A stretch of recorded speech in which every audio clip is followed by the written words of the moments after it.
Senate election में हमारे उम्मीदवार कामयाब होंगे, इत्तेहादियों को मायूस नहीं करेंगे। वज़ीर आज़म की सेनेटर्स के दोहराने में गुफ्तगू। तमाम सेनेटर्स को कल के इजलास में हाजिरी यकीनी बनाने की हिदायत। कोर कमेटी इजलास में दावा किया कि अब भी उनके सेनेटर से राब्ते किए जा रहे हैं। पहले दबाव कबूल किया, न आइंदा किसी के दबाव में आऊंगा। नए इंतखाबात समेत सारे ऑप्शंस मद्देनजर रखना पड़ेंगे। चेयरमैन के बाद डिप्टी चेयरमैन सेनेट के लिए भी हुकूमती उम्मीदवार का ऐलान। वज़ीर आज़म ने मिर्जा आफरीदी को मैदान में उतार दिया। पीटीआई कोर कमेटी ने चेयरमैन के लिए सादिक संजरानी, डिप्टी चेयरमैन के लिए मिर्जा आफरीदी की तौसीक कर दी। कमेटी ने पंजाब में इंतजामी बुनियादों पर तब्दीलियां जरूरी करार दे दी। वज़ीर आला उस्मान बुज़दार पर भरपूर एतमाद का इज़हार।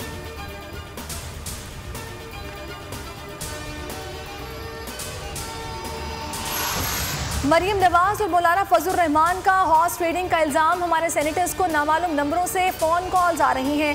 पीडीएम उम्मीदवार को वोट न देने का कहा जा रहा है। मरियम नवाज का दावा। सरबराह पीडीएम कहते हैं अरकान पर संजरानी को वोट देने के लिए दबाव डाला जा रहा है। यूसुफ अजहर गिलानी कहते हैं पीपल्स पार्टी के सेनेटर्स को अभी फोन कॉल्स नहीं आई। एस्टैब्लिशमेंट अभी तक गैर जानिबदार नजर आ रही है। हमारे अरकान को फोन कॉल्स आ रही हैं, शवाहिद मौजूद है, नाम भी पता है। सेनेटर्स को काल-ए-ऐवान में ना आने का कहा जा रहा है। बार बार कहा जाता है कि हमारा सियासत से कोई ताल्लुक नहीं। शाहिद खाकान अब्बासी की नून लीग की सेनेटर के हमरा प्रेस कॉन्फ्रेंस। सेनेटर हाफिज अब्दुल करीम ने दावा किया कि उन्हें मुतादिद कॉल्स आई। व्हाट्सएप पर 6, 7 और 9 मार्च को कॉल की गई।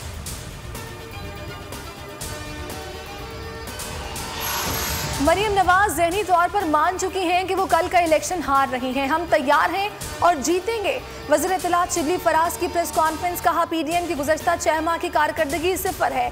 फिरदौस आशिक अवान कहती हैं वज़ीर आला पंजाब से मुतालिक 2.5 साल से अफवाहें चल रही हैं। कोर कमेटी ने उस्मान बुज़दार पर भरपूर एतमाद का इजहार किया।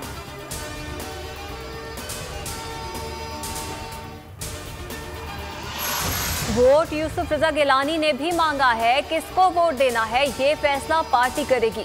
एमकेएम के नौमुंतखब सेनेटर फैसल सब्जवारी की मीडिया से गुफ्तगू। कहा एमकेएम ने संजीदगी से डिप्टी चेयरमैनशिप नहीं मांगी थी। जमात का इलेक्शन से इजहार लाताल्लुकी। तर्जुमान कहते हैं जमात इस्लामी किसी उम्मीदवार को वोट नहीं दी।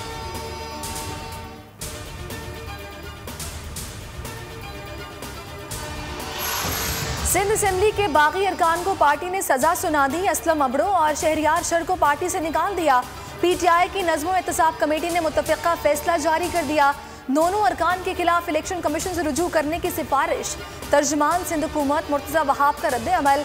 कहा दोनों अरकान ने सेनेट इलेक्शन में अपने ज़मीर की आवाज़ पर फैसला किया। हफीज शेख ने हारने के बाद अवामी ओहदा नहीं छोड़ा। क्या ये जमहूरियत है? इलेक्शन हारने पर हफीज शेख को इखलाकी तौर पर मुस्ताफी हो जाना चाहिए था। उन्होंने कितना इनकम टैक्स दिया? Lahore high court chief justice Qasim Khan के रिमार्क्स। कहा बड़ी बड़ी बातें करने से मुल्क जमहूरी नहीं हो जाता। अब्दुल हफीज शेख के अलावा 22 करोड़ अवाम में कोई और हुकूमत को नहीं मिला। आइंदा समात पर तमाम मुशीरों की तालीमी काबिलियत का रिकॉर्ड तलब।